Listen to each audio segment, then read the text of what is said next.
Bien. Bueno, como recién decía, siempre a esta altura del año, nosotros siempre explicamos que los eventos climáticos que dependen de los océanos comienzan a mitad de un año y terminan a mitad del otro. Y por eso cuando estábamos terminando allá por julio este evento que nos acompañó el año pasado, que fue un evento niña de moderado a fuerte, estábamos esperando qué nos decían los grandes centros de investigación que corren modelos dinámicos, que son los más importantes porque toman en cuenta todos los aspectos que se dan tanto en el océano como en la atmósfera. Y bueno, y esos modelos que a esa altura, digamos, tienen bastante, todavía, como ven aquí, bastantes diferencias en cuanto a qué puede acompañarnos, estaban indicando que podría ser un año que podría estar dentro de la, digamos, de la neutralidad negativa. Pero a medida que avanzó, ya entró julio, y entonces los modelos empezaron a configurar otras escenas que se estaban dando en los diferentes océanos, de los casi 20 centros que investigan el fenómeno Niño, ya ninguno se atrevía a hablar de un fenómeno de calentamiento. Todos hablaban de un fenómeno de neutralidad negativa, e incluso, digamos, los que yo más confianza le tengo, hablaban de una niña entre moderada y débil y moderada. Bien, lo importante para nosotros era entonces establecer, digamos, ya llegado agosto, qué era lo que se estaba perfilando mejor. Bueno, evidentemente nos va a acompañar una niña, si ustedes miran en el mapa, siempre la niña tiene efectos sobre toda la zona de mayor producción de Argentina, y por eso es que a mí me interesaba mostrarles, como este primer gráfico, las grandes diferencias entre la niña que nos acompañó la campaña pasada y la que nos va a acompañar este año, de acuerdo, digamos, al diagrama de este centro, que es un centro norteamericano, el National Center for Environmental Prediction, que es el centro que en los últimos años mejor ha predicho este fenómeno, no solamente en que si es un niño o una niña, sino en la intensidad y la duración que ese fenómeno tiene en su punto, digamos, más álgido. En el caso de un niño, su pico más alto, y en el caso de una niña, su pico más bajo. Si ustedes ven el año pasado, es decir, o la campaña pasada, ese enfriamiento empezó muy temprano. Ya en abril estábamos entrando en zona de peligro,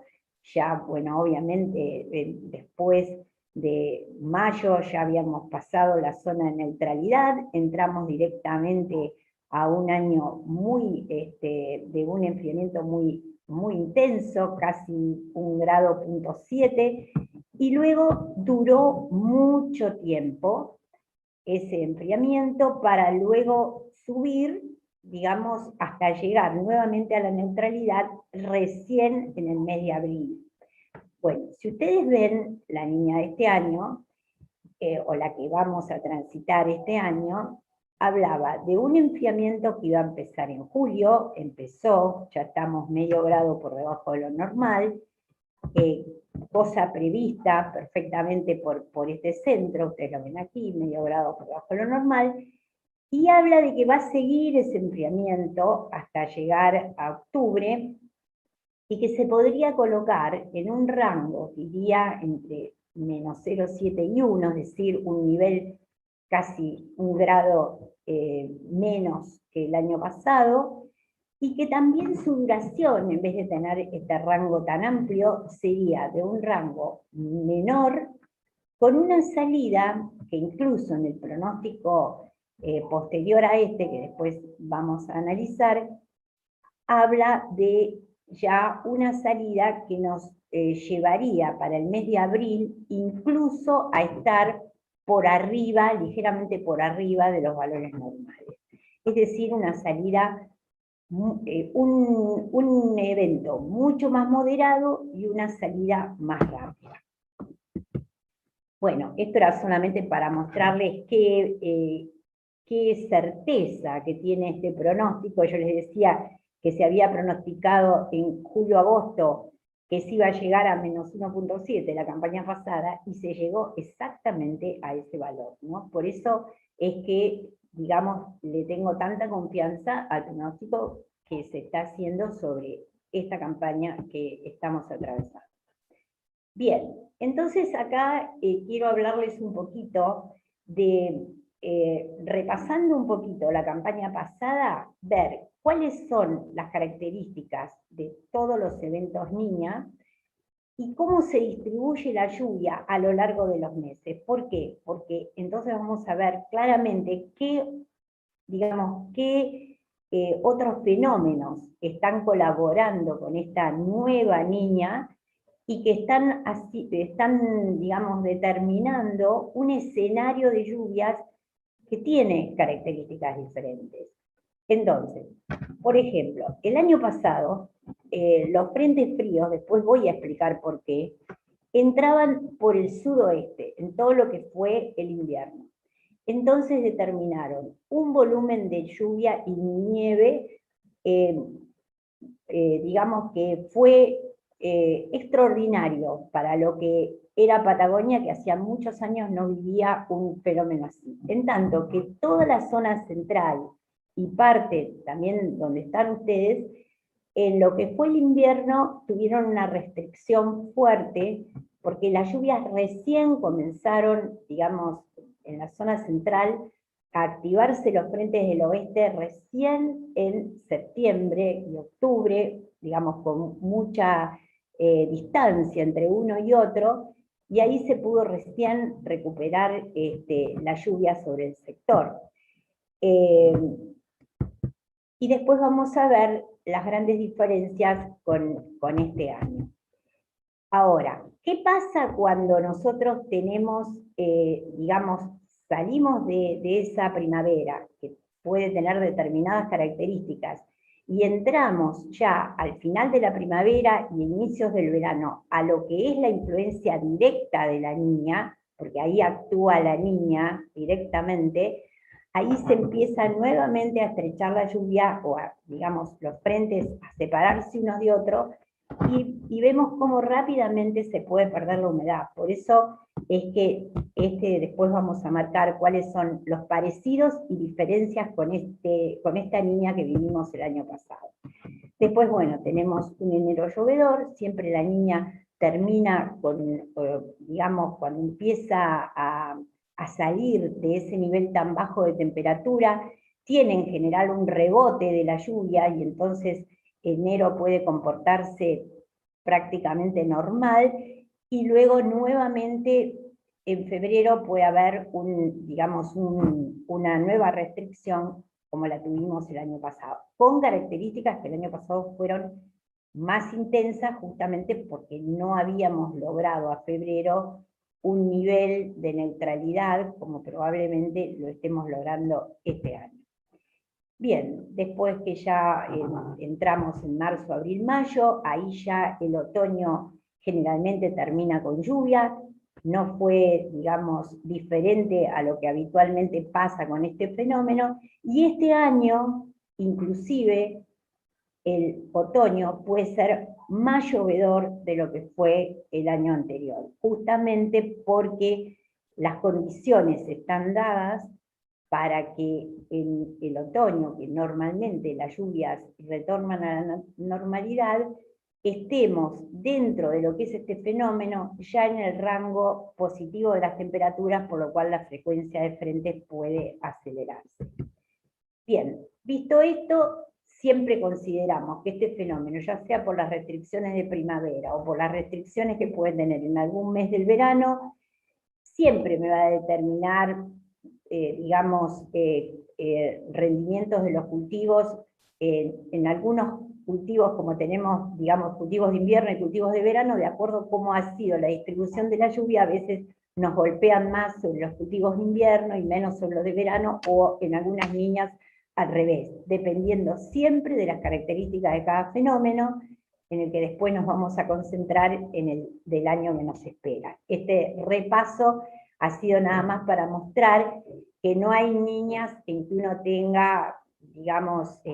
una producción récord como sucede normalmente en los niños. Pero, digamos, haciendo un manejo estratégico y sobre todo conservador, más defensivo, que pretendiendo, digamos, un rendimiento óptimo, puede, digamos, el productor, como también pasó el año pasado, digamos, desarrollar una campaña que le pueda dejar, digamos, un saldo favorable. Vamos entonces a entrar de lleno en esta campaña, en mostrar las diferencias que tuvo el invierno, que está teniendo la primavera, y ver qué nos va a pasar después. Cuando llegamos al final de la niña del año pasado, estábamos, como lo vemos aquí, desde el punto de vista del Océano Pacífico, que es donde se desarrolla este fenómeno, estábamos más que neutros. Teníamos la temperatura 23 grados, que es la temperatura que tiene ese océano en justamente el Ecuador. ¿Cuáles son las diferencias que notamos para el inicio de esta nueva niña? Bueno, el año pasado nosotros habíamos tenido ese otoño que nos había dejado toda esta zona justamente con poca lluvia, y digamos los frentes que estaban entrando por el sur que favorecían más Patagonia y sector sur de Buenos Aires. Este año el otoño nos dejó muy buena lluvia en la zona central, con lo cual, a pesar, digamos, que el invierno no hemos tenido grandes lluvias, digamos que la implantación se pudo hacer con éxito en casi toda la zona que el año pasado estaba comprometida. Ahora, vamos al mes de julio.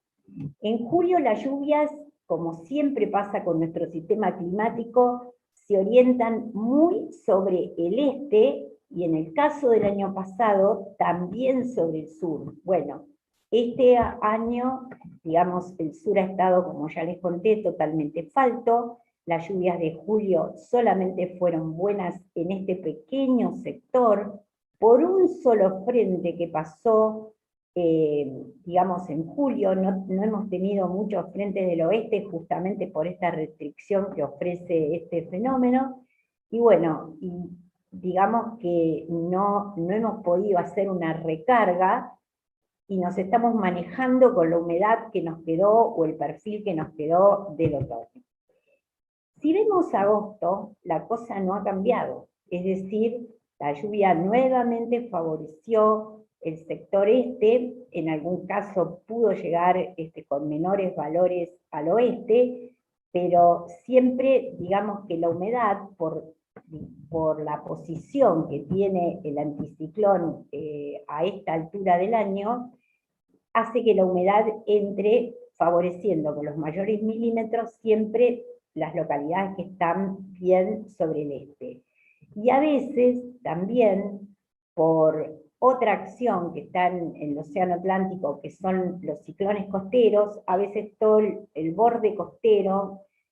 también puede verse favorecido. Pero la Patagonia ha estado totalmente falta de lluvia, totalmente falta de nieve, hasta el último evento, que después vamos a explicar por qué se dio, en que volvió a darse por un lapso, digamos, no muy prolongado, una entrada de, digamos, de frío y humedad por el sudoeste, y pudo conformarse entonces una nevada.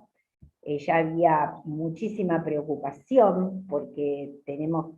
que ese sector recarga para los diques y el riego, tanto de Mendoza como San Juan. Bueno, eso directamente, prácticamente no había nevado nada. Bueno, ahora, digamos, se recibió hubo una nevada, pero bueno, hay que ver si es suficiente, porque es mucho el faltante en relación al año anterior.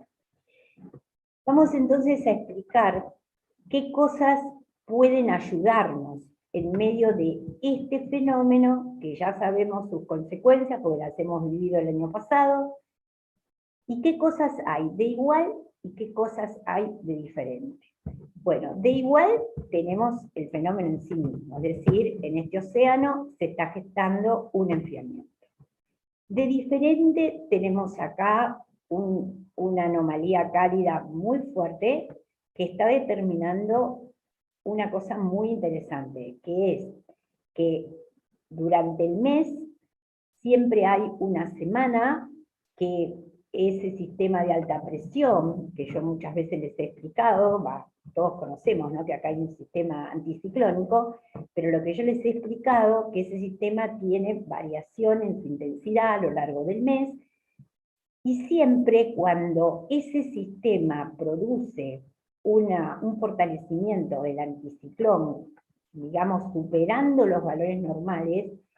en esos pocos días que el anticiclón funciona con niveles muy altos de presión, puede meter en el territorio un volumen de humedad que uno diría, ¿cómo? ¿No me llovió nada y de pronto por una lluvia de 100 milímetros? Sí. Esa lluvia de 100 milímetros, ese volumen de lluvia, depende de lo que me entra por el océano Atlántico. Por eso es tan importante y tan favorable que tengamos esta anomalía. Yo les hablé que en agosto, los primeros días de agosto, hubo una lluvia muy buena, que justamente se recibió en la zona norte y central de Buenos Aires, se extendió un poquito hacia el oeste, digamos ya con menos milimetraje, por la posición que tenía en este momento el anticiclón, la lejanía que tenía de la costa, y entonces la humedad entró, bueno, hasta una cierta distancia. Este posicionamiento, a medida que avanza la primavera, también se acerca al territorio, con lo cual cada vez la humedad puede entrar más hacia el oeste. Entonces, fíjense que lo normal de intensidad de este anticiclón es 1015-1020, y esa semana que anticipó la lluvia,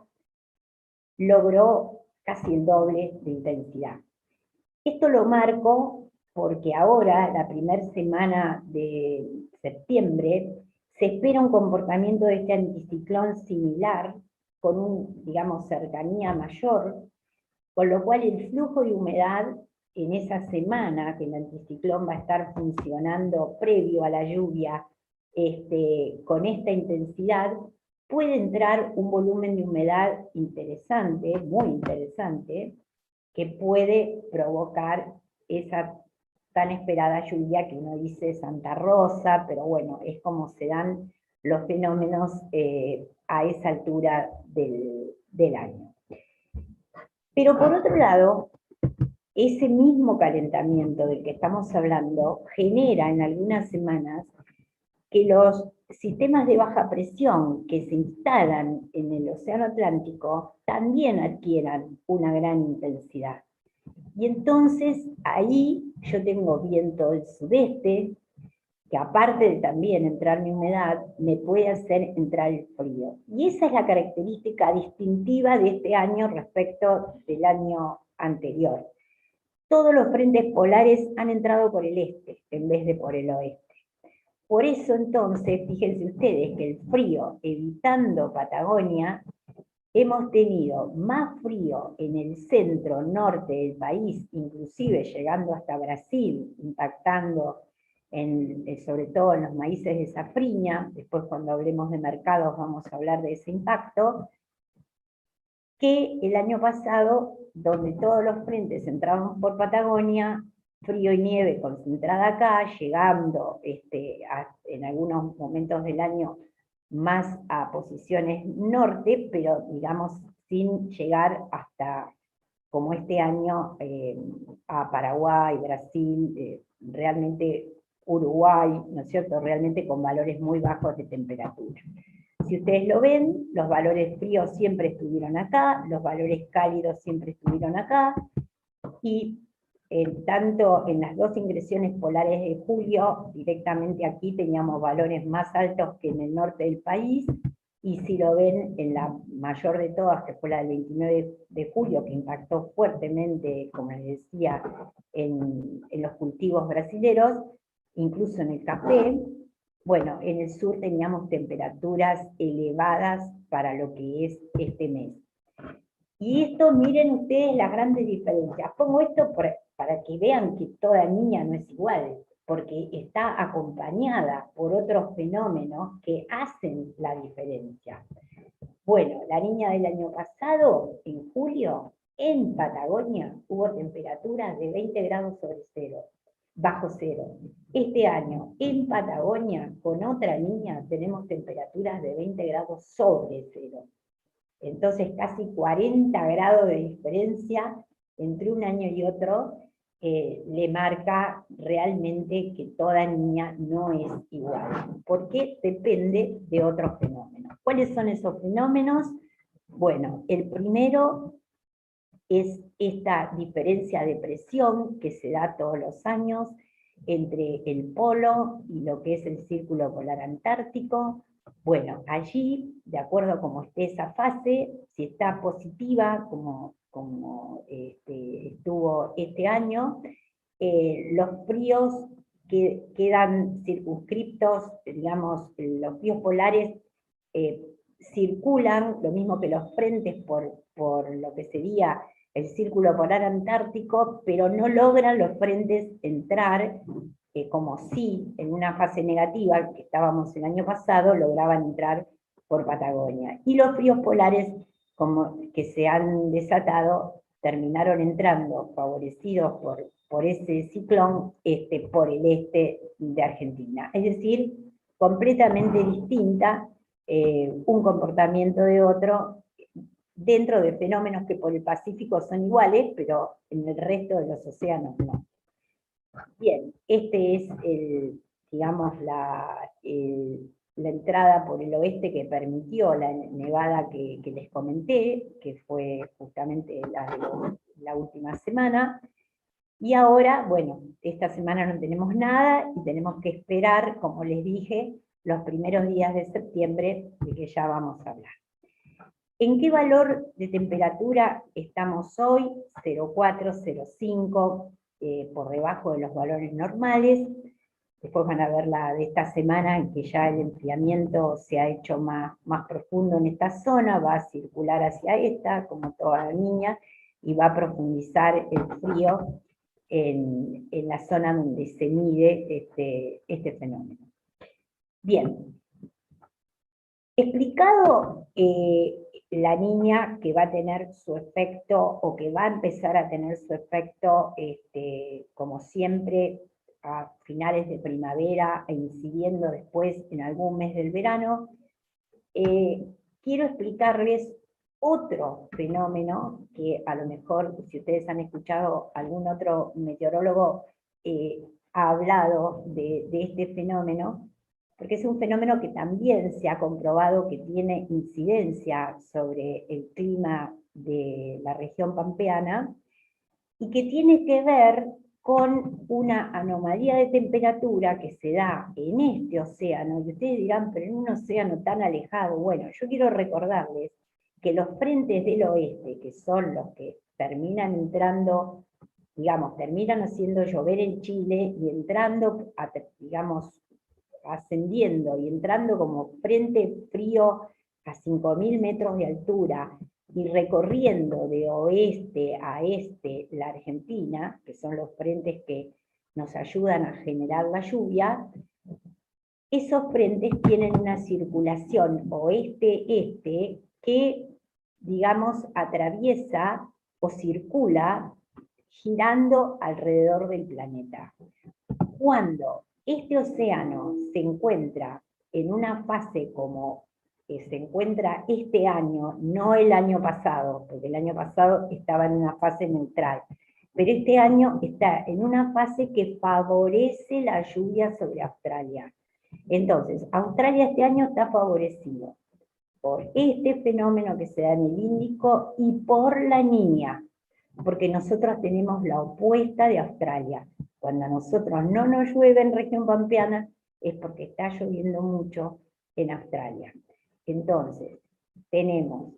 que cuanto más llueve en Australia, más lenta se hace la llegada de los frentes del oeste a nuestro territorio. Por eso entonces hay cosas que son parecidas y cosas que se presentan distintas. Bueno, acá ven ustedes esas dos fases de las que le hablé. Cuando acá predomina el calentamiento sobre las costas australianas, se da esa fase negativa que a ellos los favorece, y cuando tenemos lo opuesto, como teníamos el año pasado, digamos que por lo menos ese océano no nos estaba jugando en contra. Pero teníamos una niña más fuerte. Bien, este año quiero mostrarles aquí la negatividad que tiene esa fase del Índico, y entonces, aunque la niña sea más moderada, puede actuar, este fenómeno solo actúa en las lluvias de primavera, después ya no tiene incidencia. Bien, los australianos son los únicos que, obviamente como los impacta a ellos, los que estudian este fenómeno. Y ellos están pronosticando, digamos, una fase negativa aproximadamente hasta octubre, y luego, por suerte, entran nuevamente, ya a partir de noviembre y diciembre, en una fase de mayor neutralidad. Y entonces eso nuevamente va a significar una ayuda para nosotros. Fíjense que en enero ya está completamente neutral. Entonces, eso que estamos esperando, más esto que se suma a la, digamos, debilidad de la niña y a la subida rápida de la temperatura que también se va a producir a partir de diciembre-enero, nos da, digamos, mejores perspectivas para lo que sería el verano. Entonces, nos vamos a tener que manejar con este escenario que se nos presenta hoy, muy favorable por el Atlántico, que nos puede ser de gran ayuda, con algún problema por el Pacífico, como ya les he explicado, con una forma de circulación distinta por el frío que nos entra de la Antártida, y con algún, digamos, complicación en algunos meses que nos puede, digamos, dar esta digamos, negatividad que se da en el Océano Índico. Ahora, ayudados por el Atlántico, miren ustedes la diferencia.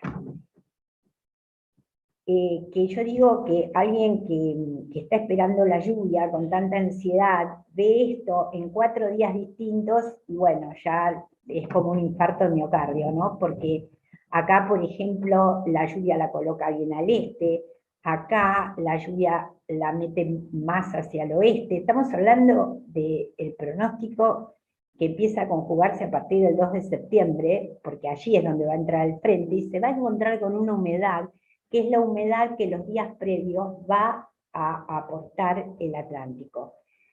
Y después vamos a mostrarles cuál va a ser esa posición. Y ustedes me dirán, ¿cómo puede ser que un pronóstico tan cercano cambie tanto de hoy para el día siguiente? Este era el pronóstico del 22 de agosto, del 22, este es el pronóstico del día 23, este es el pronóstico del día 24, en que ya debilitaba toda la lluvia sobre el oeste. Este es el pronóstico de hoy. Entonces uno dice, bueno, entonces, ¿qué va a pasar? ¿Dónde se va a ubicar la lluvia? ¿Dónde se van a ubicar los mayores volúmenes? Bien, todo va a depender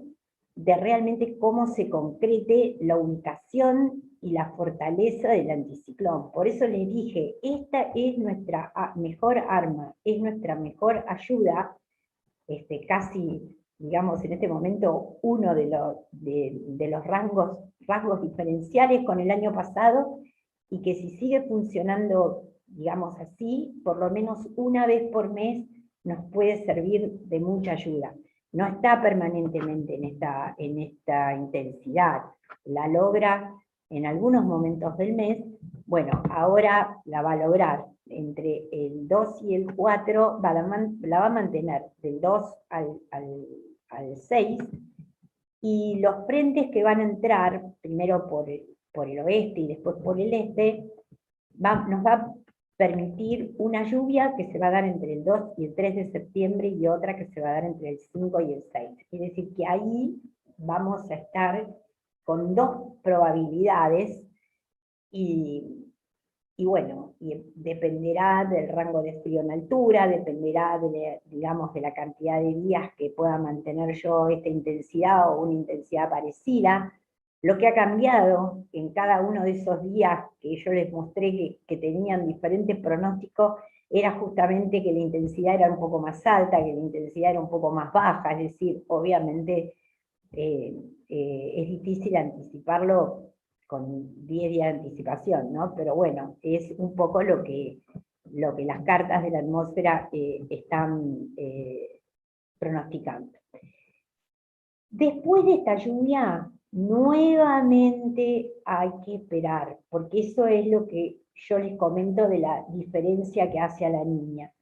Normalmente por nuestro sistema de lluvia, una vez reinstalada las lluvias de primavera, yo tendría que tener un frente entrando por semana. Bueno, eso con la Niña no se da.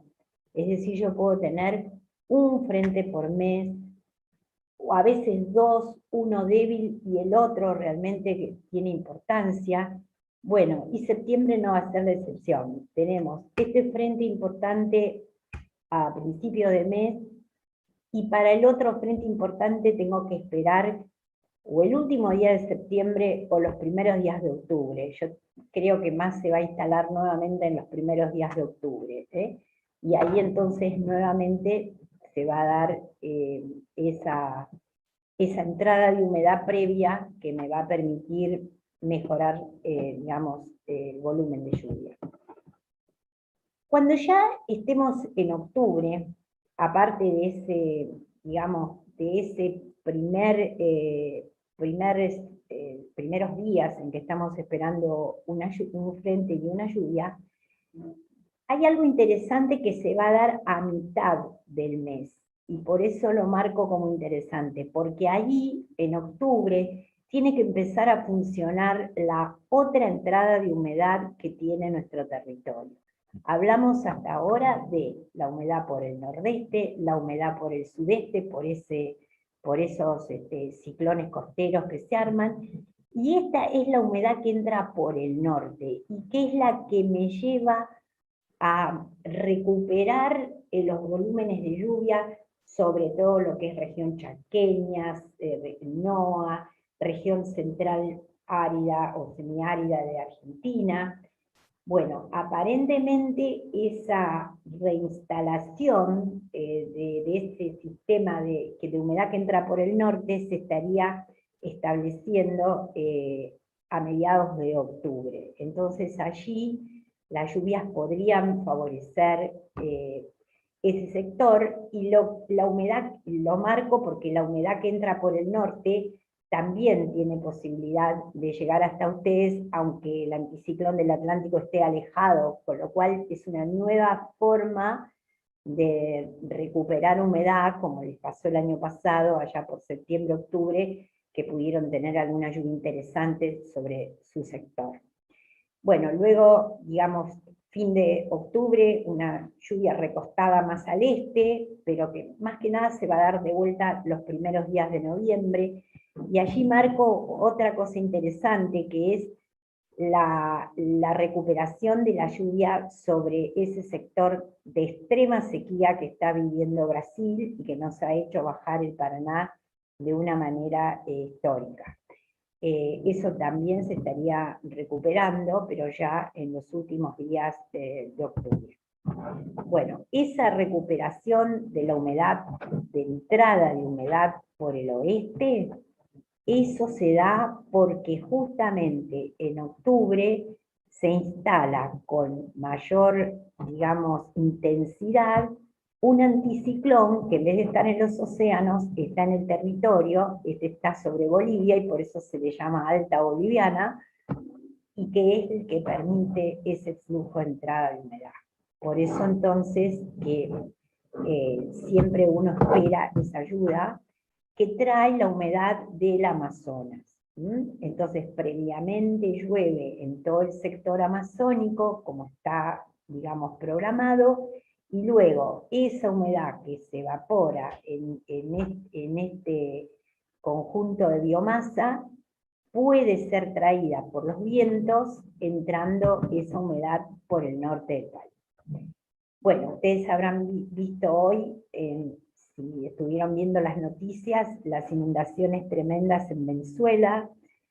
Bueno, hay en el Atlántico condiciones favorables para una buena entrada de humedad sobre la zona ecuatorial y oeste, y también amazónica,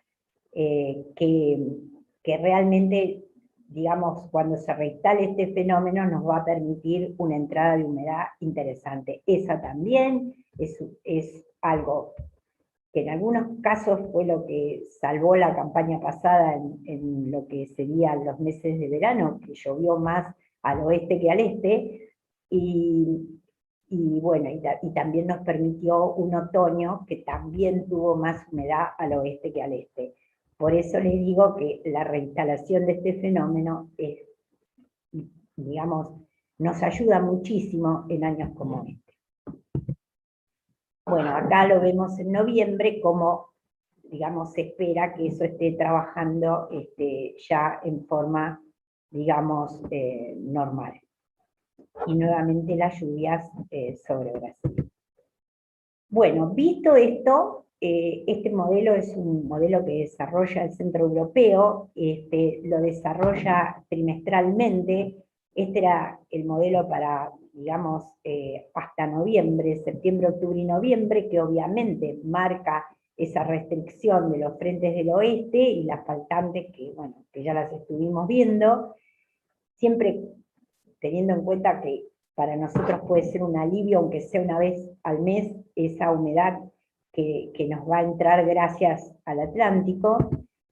y vemos cómo después, ya cuando van entrando los otros elementos en juego, esos faltantes van, digamos, siendo menores, ¿no? Entonces, esto ya cuando estamos, digamos, completando el trimestre diciembre, enero, febrero,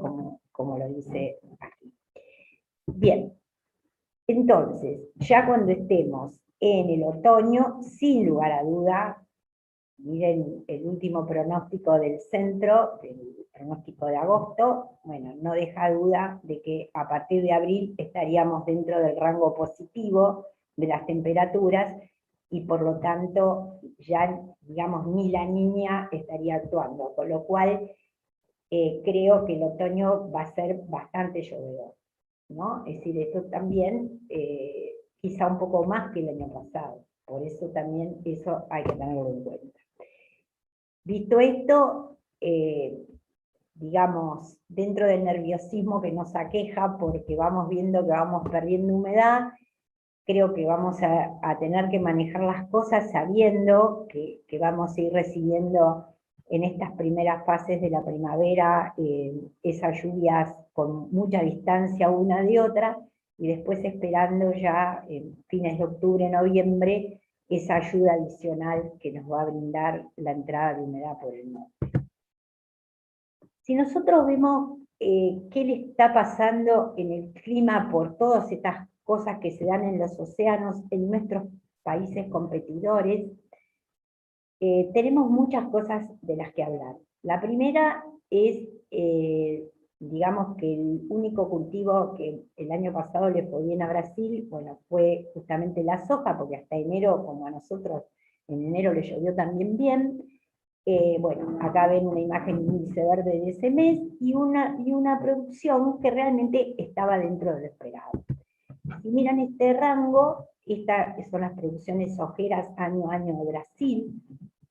No queda duda que Brasil ha dedicado, digamos, sus cultivos, tiene todos los cañones puestos en la soja. Obviamente tiene también su cliente preferencial, que es China, y fíjense que todos los años, un poquito menos, un poquito más, ha podido cumplir su expectativa de crecer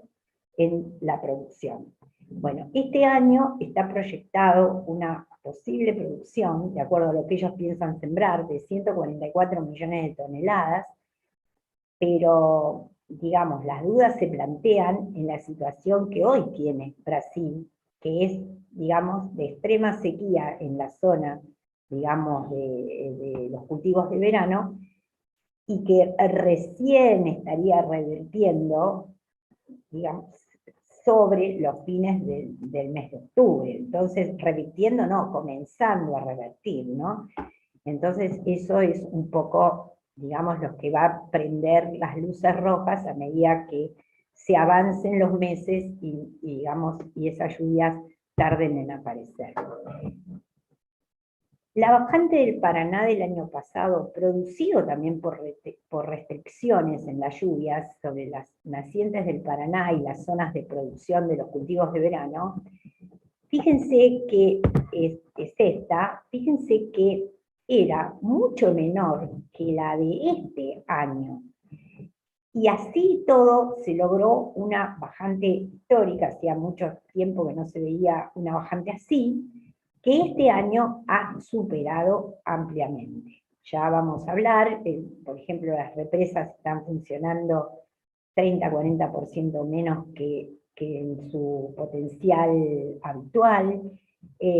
Las represas de Brasil también tienen, digamos, deficiencias muy grandes, así que una vez que empiece la lluvia, ellos tienen que recuperar carga para recién, digamos, hacer un aporte interesante al Paraná. Así que por ahora saben las dificultades que tenemos con el transporte. Los barcos salen con carga muy inferior a la posible y tienen que recargar, ya sea en Brasil o en el sur de Buenos Aires. Inclusive, digamos, los productores, muchos, o las mismas están mandando los exportadores hacia el sur, no tienen, digamos, otra posibilidad por esta situación que se está dando. Si ustedes ven lo que pasó en junio y lo que pasó en julio, cada vez es más importante el déficit en lluvias que se está dando. Y como les contaba,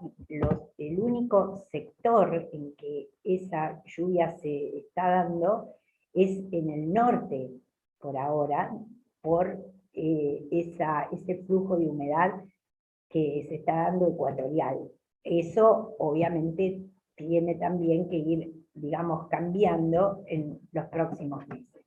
Mientras tanto, el río, que ha, digamos, recuperado en sus volúmenes en el otoño, miren cómo fue bajando, bajando, bajando, bajando, y hoy tenemos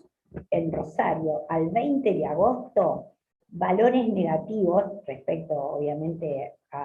siempre se mide respecto al puerto de Buenos Aires, de 33 centímetros, digamos, por debajo de cero, ¿no? Que tenemos que recordar que la mayor bajante registrada, histórica, registrada,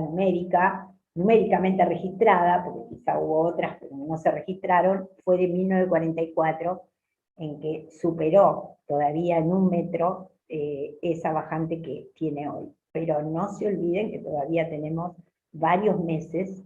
en que esas lluvias o falta de lluvias van a seguir impactando sobre este río.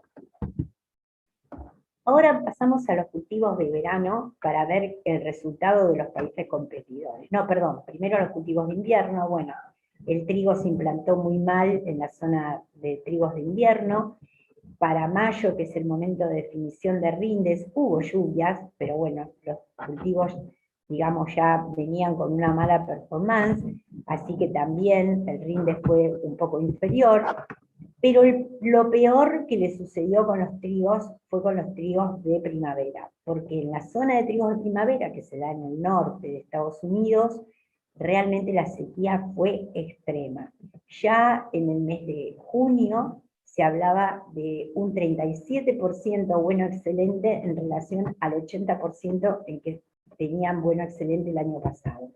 Y entrando a julio, en que la sequía siguió, ya, digamos, el valor o el rango de bueno excelente bajó al 10%. Así que realmente la producción va a arribar a 46 millones de toneladas, impactando, bueno, digamos, en el aporte que se puede hacer normalmente o que Estados Unidos hace normalmente a los mercados. Pero lo peor de esto es que esta sequía impactó también, y ahora después lo vamos a ver en la imagen de satélite, impactó también los trigos canadienses, ¿no? Bueno, acá ven cómo poco a poco la zona de Canadá, de los trigos de primavera, se fue complicando, también la zona del este de Rusia, bueno, acá también pueden ver la seca de Brasil, y ver cómo empezaba, digamos, a perfilarse con buena lluvia, que después siguió incrementando, Australia, porque justamente ellos están favorecidos por este fenómeno. El año pasado, después de 3 años muy malos de trigo, Australia recuperó con la línea del año pasado sus 30 millones de toneladas, pudo exportar lo que normalmente exportaba. Eso, digamos, de alguna manera lo va a hacer este año también. Fíjense los trigos, esta es la zona triguera australiana, estos verdes que están mostrando un desarrollo espectacular. Mientras tanto, fíjense cómo seguía acá el problema de los trigos en la zona de Rusia y cómo cada vez la zona de Canadá se iba poniendo más y más falta de lluvia. Digamos, este aumento de las exportaciones posibles de Australia prendían una lucecita roja, porque nosotros sabemos que durante esos 3 años malos nosotros ganamos mercados de trigo en lo que era normalmente el mercado australiano, ¿no? Que son estos marcados con rojo: Indonesia, Bangladesh, Tailandia, Vietnam, Filipinas, Malasia. Y claro, estaba el riesgo de, digamos, de que ellos recuperaran su mercado y nosotros tuviéramos que retirarnos o no poder competir por la distancia, ¿no?, con ellos. Pero bueno, el año pasado pudimos colocar nuestro trigo en esos mercados, y bueno, y este año otra vez tendremos que competir con los australianos por esos mercados y por todos los otros que están demandando trigo. Entrando a los cultivos de verano, aparte de, como les decía, el trigo de primavera, esa preocupación siguió para los cultivos de verano, porque lo que es,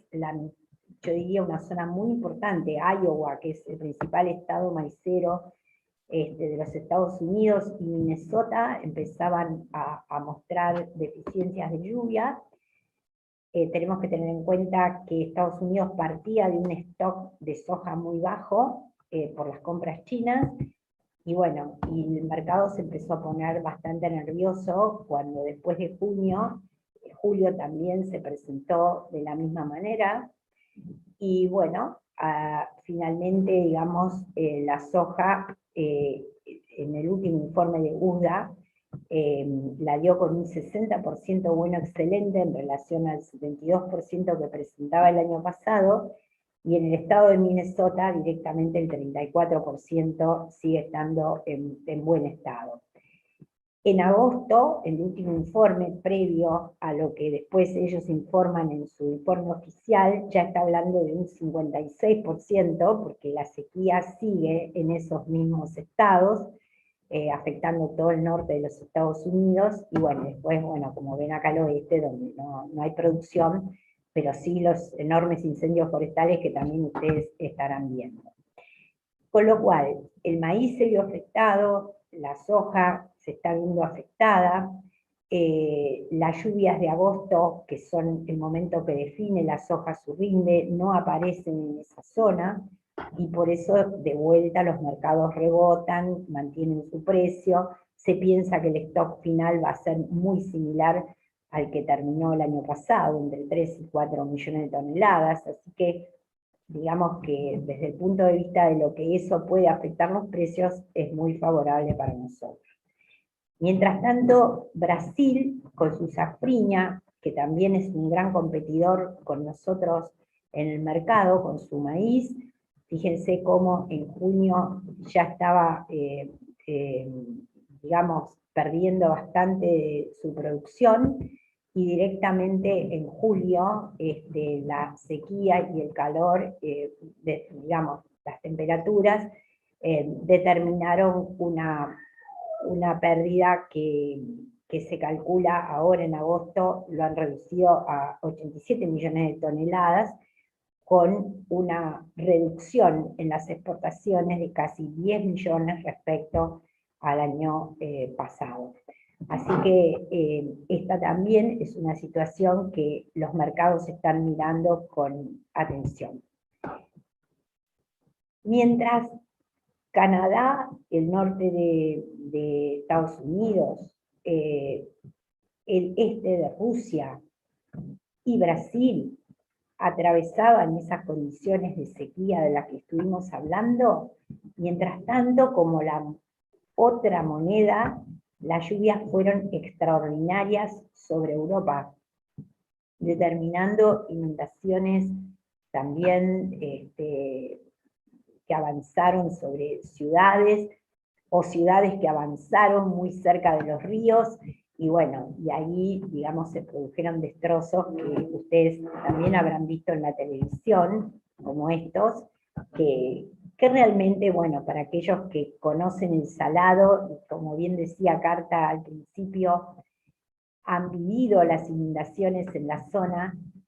cuando ven, digamos, la colocación de las ciudades afectadas y cuando ven la extensión de la inundación sobre el plano del río, uno se da cuenta que, bueno, más es que avanzó la ciudad sobre el río que lo que el río realmente lo único que hizo fue recuperar su plano, ¿no? Así que esto es muy importante destacar, porque a veces parece que estuvieran sucediendo cosas que nunca debieron haber pasado, y todo le echamos siempre la culpa al cambio climático global, y realmente son cosas que dentro de la variabilidad normal del clima pueden pasar. El río recupera su plano, como lo hizo en nuestra zona, o en la zona que están ustedes, y con experiencias que no quieren recordar, pero bueno, en los 80, en los 90, también en parte de los 2000. Bueno, esta es la última imagen, recién bajadita, para que vean ustedes la seca como sigue perturbando la zona, digamos, de Rusia, de Canadá, del norte de Estados Unidos, lo bien que le está yendo a Australia una vez más, la seca que sigue atravesando, Brasil, y últimamente, después de esas lluvias extraordinarias que en su momento los afectaron por inundación, ahora no están teniendo inundación en Europa, pero en el caso de los trigos franceses, las lluvias que siguen cayendo están afectando la calidad y están impidiendo de alguna manera avanzar con la cosecha. Otra cosa interesante también que ha sucedido en estos últimos días, después de esta intensa lluvia sobre la zona triguera, bueno, ahora han caído, extensa sequía, ahora han caído unas lluvias memorables que todavía perjudican más, ¿no es cierto?, la calidad y la condición, ¿no?, de los cultivos. Así que y también pueden generar algún encharcamiento, etc. Entonces, se están dando fenómenos que de alguna manera, como lo ven ustedes, han afectado a países que tienen un gran aporte al mercado. Entonces, por eso también este rebote en los precios, y estos muy buenos precios, tanto en trigo como en soja y maíz que estamos viendo. Bueno, en trigo estamos teniendo el mejor precio de los últimos años, así que realmente está mostrando que el clima lo está haciendo, está generando esto, ¿no? Es decir, realmente no es en vano que hayan subido así los precios, porque están reflejando los impactos que el clima ha tenido sobre este cultivo. Y así como yo siempre he tratado de decir en mis charlas, porque siempre me preguntan si es verdad que el cambio climático global está produciendo todos estos desastres, Yo siempre les digo que las variabilidades naturales del clima han generado a lo largo de la historia de la humanidad situaciones similares. No hay inundación que no tenga previamente un antecedente, no hay una sequía que previamente en la historia no tenga un antecedente. Fíjense ustedes, yo les hablé de la bajante del Paraná, y ustedes me dirán, ah, pero esta puede estar producida por el cambio climático. Yo les dije que en 1944 se produjo una bajante peor, es decir, o más grave. Entonces, hay un grandísimo porcentaje de todo lo que nos pasa en el planeta que tiene que ver con variabilidades naturales del clima. Y mientras tanto, todo el mundo habla, pero solo habla, sin hacer, de los efectos del cambio climático, se reúnen, firman protocolos, dicen que van a bajar las emisiones, pero los grandes países desarrollados no las bajan. Y no solo no las bajan, sino que las aumentan. De 1990, que se firmó el protocolo de Kioto, hasta el día de hoy, las emisiones aumentaron en un 43%. Y no fue la ganadería, y no fue la agricultura, es la industria digamos, el uso del petróleo y el del carbón y de todas las energías fósiles que han determinado este incremento. Y después, bueno, siempre estos países tratan de decir, no, es la producción de arroz, es la producción de... No, no es la agricultura, no es la producción ganadera, es la industria. Y la industria de mayor potencial está en los países desarrollados. Bien, voy a reforzar lo que he hablado sobre el fenómeno niño-niña con este hermoso gráfico de Villegas hecho por mi compañero y amigo Carta. Porque allí queda muy claro esta variabilidad natural del clima, y por eso lo puse a esta altura de la charla. Fíjense ustedes que nosotros entramos, o la zona entró en un ciclo seco allá por los años 20, 1920, y mantuvo eso hasta casi entrando en los años 70, en que pudimos salir hacia un ciclo húmedo y ahora estamos alternando, ¿no? Pero quiero referenciarme a estos picos que ustedes ven acá. Estos picos que ustedes ven acá corresponden, como siempre, a condiciones de año neutro, niño, niña, niño, varias niñas, bueno, etc. Pero en un ciclo seco, esas niñas adquieren mayor gravedad, esos niños prácticamente son inexistentes y cuando lo son no alcanzan a recuperar el nivel, digamos, de descenso que se produce en los freáticos. Entonces, aunque yo tengo un niño, no logro recuperar el descenso que tengo de los años niña previos. Y así entonces yo mantengo un nivel de freático muy bajo, que empieza a elevarse cuando entro al ciclo húmedo, y que luego de tener un niño tras otro niño, a veces dos niños seguidos, yo tengo durante este ciclo un ascenso constante de los niveles freáticos y una posible, digamos, nivel de base para que una lluvia que tenga un cierto potencial me genere inundación, porque ya tengo los niveles freáticos muy altos y entonces tengo poco perfil para cargar. Y fíjense cómo cuando hablábamos de cuando nos conocimos allá por las inundaciones, era prácticamente, teníamos más inundaciones que posibilidad de bajarla con una niña y de volver a reducir lagunas, etc. Y que ahora, así como cuando salimos del ciclo húmedo anterior y entramos en ese ciclo seco, y luego entramos en este ciclo húmedo, y ahora estamos, fíjense, si ustedes miran acá, bastante parecido, ¿no? En el sentido de que de pronto tenemos un niño que nos lleva de vuelta a recuperar, una niña, de pronto un niño que nos lleva a recuperar valores freáticos, después de pronto se dan dos niñas, después un niño, después otra niña. Bueno, eso mismo se fue dando aquí, como ustedes ven, hasta que después de los niños del 15, 16, 14, que también determinaron fortísimas inundaciones, porque veníamos, ¿no? Esto, obviamente, las lluvias acá las tiene desde 1898, logró recuperar todos esos datos, pero 1870 empezó el ciclo húmedo anterior, y tiene como el último coletazo en estas grandes inundaciones que se dieron con estos niños del 14, del 15, en donde realmente alcanzaron valores en Villegas muy fuertes de inundación, para luego entrar lentamente al ciclo seco, y ahí sí, tener ya cada vez valores más bajos de freático, posibilidad más fuerte de sequía, etc. Bueno,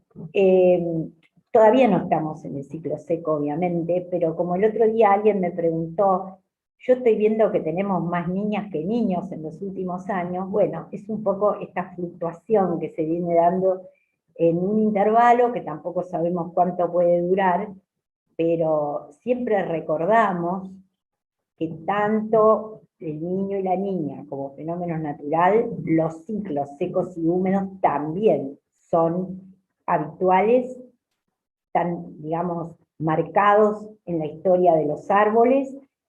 y han existido a lo largo de la historia de la humanidad. Es decir, todo lo que vemos en el clima tiene un altísimo porcentaje de variabilidad natural. Y eso es lo que quería recalcar hoy.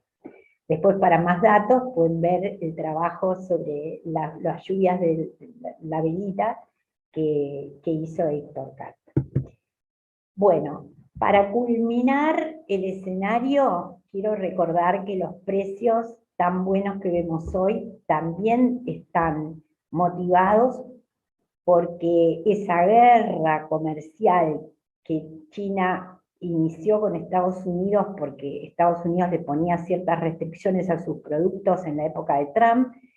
la venganza fue, digamos, reducir las compras de productos agrícolas en Estados Unidos y determinó esa bajante que observamos 2 años atrás en los precios. Apenas recuperado nuevamente las ventas, ya en los últimos momentos de Trump y ya continuando en la época de Biden, bueno, eso tiene un impacto fuerte, porque, digamos, recuperan las compras de soja, recuperan las compras de maíz sobre Estados Unidos, y al reducirse digamos, el stock dentro de los Estados Unidos, los precios obviamente se hacen en los mercados estadounidenses, así que tienen que subir. Yo lo pongo como una condición a tener en cuenta, porque esa guerra no ha terminado, es decir, está como en un stand-by, esperando China quizá que Estados Unidos le deje entrar con su tecnología, porque la verdadera guerra es tecnológica. China quiere entrar con sus productos tecnológicos a Estados Unidos, y Estados Unidos quiere defender su prioridad tecnológica, o su, digamos, son número uno en empresas tecnológicas, y no quieren perder digamos, esa fortaleza que tienen en ese sector. Por lo tanto, en cualquier momento de pronto se puede desatar nuevamente una lucha en ese sentido. Pero mientras tanto, China también, que ha recuperado su stock de cerdos, ya no tiene el problema, o lo ha logrado contener, el asunto de la fiebre porcina, está también tratando de no estar tan dependiente de la soja como único alimento, y entonces ha incluido el trigo forrajero, la cebada en las raciones, está experimentando con nuevas raciones, y por eso también las compras de cebada, habiéndole puesto un impuesto muy alto a Australia, porque Australia tuvo algunas manifestaciones sobre el COVID que a los chinos no les gustaron, y bueno, le ha puesto una tasa de importación muy alta a Australia, con lo cual ha aumentado la compra en otros países, y ahí entramos nosotros, que bueno, para aquellos que pueden hacer cebada, también, digamos, los precios son muy buenos. Y en el maíz, que digamos Brasil va a estar en problemas, porque este año, fíjense la diferencia, casi 10 millones de toneladas menos que el año pasado es la posibilidad que tiene para exportar. Nuevamente también siguen las posibilidades de Argentina de colocar bien en los mercados, bien diferenciados que tiene su maíz. Así que también en este mercado tenemos buenas perspectivas. Y en la carne, que también la teníamos por las compras chinas, y que también la tuvimos hasta la primera mitad del año, el año pasado con casi 3.000 millones de exportación, y este año que íbamos a superar esa cifra, y hasta mitad de año íbamos con ventas que igualaban y superaban la del año pasado. Bueno, lamentablemente aparecieron los cupos, y bueno, son esas medidas que dentro, digamos, de Argentina pueden alterar los mercados, aunque internacionalmente estén favorables para nosotros. Bueno, este es el panorama general, dejándoles a ustedes el concepto de que probablemente este año, con algunas cosas en contra y otras a favor, podamos también desarrollar la campaña, digamos, teniendo un buen resultado final. Siempre con una estrategia defensiva, siempre priorizando aquellas variedades que, digamos, que a lo mejor de menor potencial, pero de mayor rusticidad, eligiendo diferentes fechas de siembra, privilegiando también los cultivos, digamos, tardíos, porque sabemos que las lluvias de otoño las tenemos más aseguradas, y bueno, y en general esperando también tener siempre esas lluvias de verano, sobre todo en enero, que nos pueden ayudar a continuar con el desarrollo de los cultivos.